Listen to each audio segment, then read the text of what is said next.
गरीब पर गर्मी का कहर। बहुत समय पहले की बात है। गायबनगर नाम का एक गांव हुआ करता था। गायबनगर में बदलू नाम का एक बहुत गरीब किसान रहता था।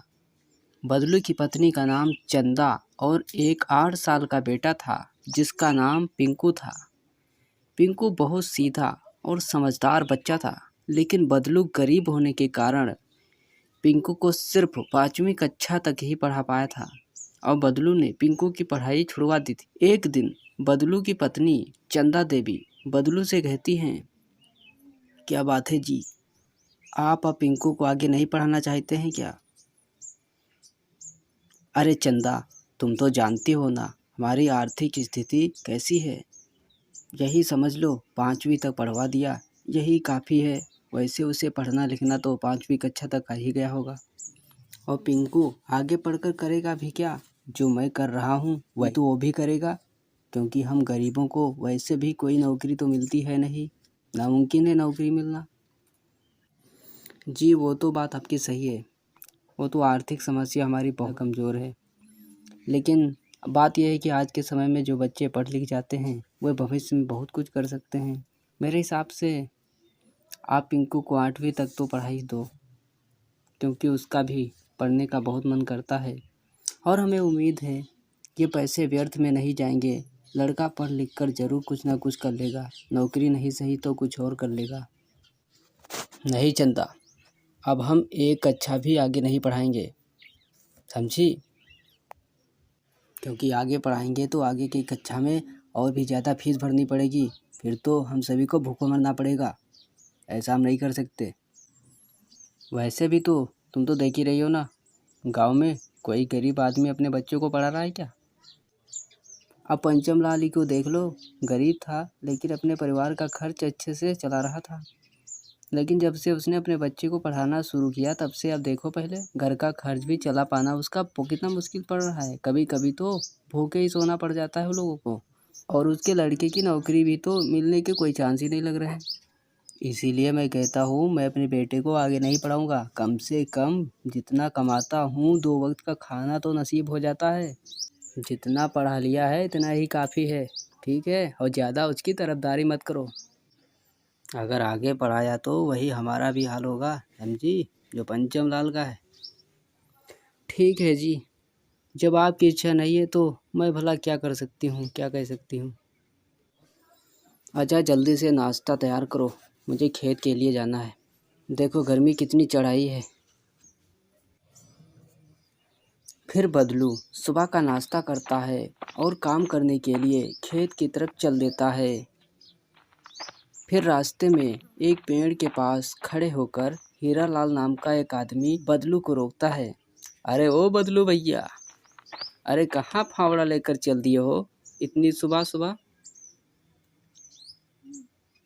अरे यार हीरालाल, ये मत पूछो कहाँ जा रहा हूँ। सुबह तो है लेकिन सूरज देवता देखो कितनी तेज आंखें दिखा रहे हैं। अब इतनी जल्दी खेत पर काम करने नहीं जाऊँगा तो धूप में कैसे कर पाऊँगा।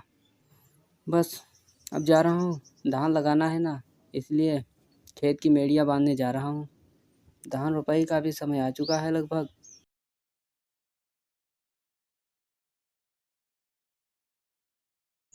ओह अच्छा, तुम एड़िया बनाने जा रहे हो। अच्छा मुझे तुमसे एक काम था। काम ये था कि मैं भी इस बार धान की फसल लगाना चाहता हूँ, इसलिए मैंने कई जगह खेत ढूंढे लेकिन कहीं भी कोई भी मुझे अच्छा खेत नहीं मिला। कुछ एक आध खेत मिले भी तो वे खल्ले के खेत थे, जहाँ बाढ़ के द्वारा फसल खराब हो जाती है। तुम्हारा खेत ऊंचे का है, ऊंचे के खेत तो और मिल नहीं पा रहे हैं कहीं। सिर्फ तुमसे ही पूछना रह गया था क्योंकि तुम्हारा भी खेत ऊंचे का है, और चाहो तो मुझे अपना खेत मुझे दे दो, आधे पर रहन पर या आधा ही कैसे भी दे दो। बदले में जो भी लेना चाहते हो ले लो। अरे हीरालाल भाई, ऐसा कहाँ हो सकता है। बस 1.5 बीघा खेत है, इसमें मैं खुद ही थोड़ी बहुत फसल पैदा कर लेता हूँ, जिससे पूरे साल की 2 वक्त की रोटी तो मिल जाती है। पूरे साल अनाज नहीं खरीदना पड़ता है। बस मैं क्या बताऊँ बदलू भाई, बस की तो है नहीं तुम्हारी खेती करने की। देखता हूँ कितनी अच्छी फसल पैदा कर लेते हो। अच्छा, मैं अंतिम बार कह रहा हूँ, मेरे पास पूरा खेत आधे पर दे दो। पूरी लागत देखभाल सब मेरी रहेगी और फसल पैदा होने पर आधी आधी फसल बांट दूंगा। इससे तुम्हें फ्री का अनाज मिल जाएगा। जितना तुम खुद पैदा करते हो ना, उतना ही मैं तुम्हें फ्री में दे दूंगा। बताओ, तैयार हो कि नहीं तैयार हो? माफ़ कीजिए हीरालाल जी, मैं खुद ही खेती करूंगा। मैं किसी को नहीं दूंगा अपना खेत। मुझे अपने खेत से बहुत लगाव है। फिर बदलू बिना कुछ और बात किए वहाँ से तुरंत ही खेत की तरफ चल देता है और फिर खेत में जाकर के मेहनत करने लगता है, मेड़िया बनाने लगता है।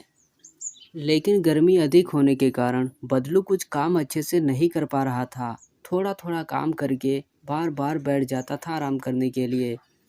हे भगवान, आखिर किस चीज़ पर लगे हो आप? क्या हमसे चाहते हो? क्या हम किसानों से चाहते हो? हम किसानों की तो जान लेकर ही छोड़ोगे ऐसा लग रहा है। इतनी गर्मी, हम लोग तो सुबह सुबह भी नहीं काम कर पाते हैं खेत में। आखिर खेत में काम नहीं करेंगे तो फसल कैसे पैदा होगी ईश्वर? फिर हम क्या खाएंगे?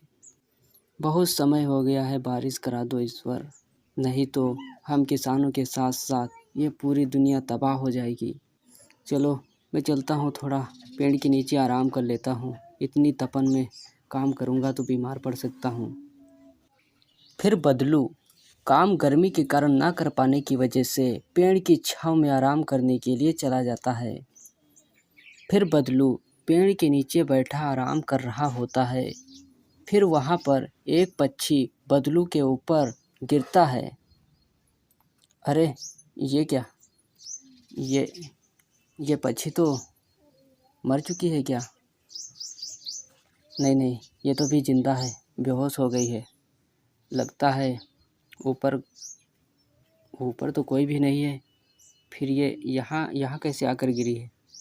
ओह, लगता है इतनी भयंकर गर्मी के कारण ही ये चिड़िया बेहोश हुई है। मैं इसे जल्दी से पानी पिला के लाता हूँ, नहीं तो इस पक्षी की जान जा सकती है। लेकिन नाले तालाब सब तो यहाँ से बहुत दूर हैं और पता नहीं उनमें पानी होगा भी या नहीं होगा। चलो, नदी में तो थोड़ा बहुत मिल ही जाएगा। फिर बदलू किसान उस पक्षी को हाथ में लेकर नदी के लिए चल देता है। फिर बदलू नदी में जाकर के उस पक्षी को पानी पिलाता है और नहलाता है। हे पक्षी महाराज जी, तुम्हें पानी पिलाकर ठीक हुए देखकर मुझे बहुत अच्छा लग रहा है। फिर कुछ देर में वह पक्षी वहाँ से उड़ जाता है। फिर बदलू भी अपने खेत की तरफ वहाँ से निकल जाता है। फिर बदलू खेत पहुँचता है। फिर बदलू की मुलाकात एक और आदमी से होती है। बदलू भैया, राम राम। कहाँ इधर? थोड़ा खेत में ही रख दिया था, कहाँ गए? अरे भाई, क्या बताऊँ मैं, अपने खेत में मैं मेड़िया बांधने आया था। गर्मी तेज़ होने के कारण मैं आराम करने के लिए पेड़ की छाँव में बैठ गया था और मैं जैसे ही बैठा था कि तुरंत कुछ देर में डाल के ऊपर से एक बेहोश पक्षी गिरी। उसी को मैं उठा करके नदी में पानी पिलाने लेकर गया था। मैंने उसको नहलाया, फिर पानी पिलाया, फिर वह ठीक हो गई और उड़ गई। मुझे उस पक्षी की मदद करके मुझे बहुत अच्छा लग रहा है, मुझे बहुत शांति। हाँ भाई, ये तो तूने बहुत अच्छा काम किया। लेकिन भाई, गर्मी का कहर तो बढ़ता ही जा रहा है। बारिश होने का तो नामो निशान नहीं है।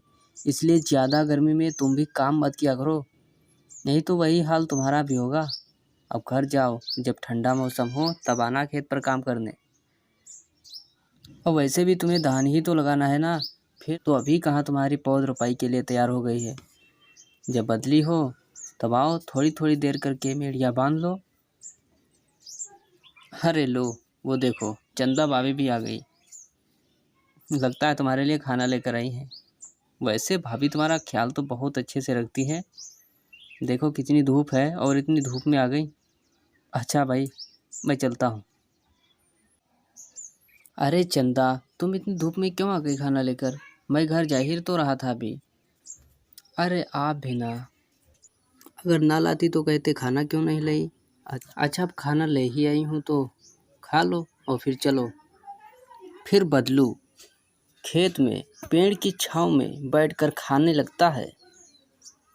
चंदा, गर्मी बहुत तेज बढ़ चुकी है, पानी का जलस्तर भी काफ़ी गिर चुका है। ऐसे में हम कैसे फसल उगा पाएंगे भला। ज़रूर बारिश होगी और हम अपनी फसल ज़रूर अपने खेत में लहला।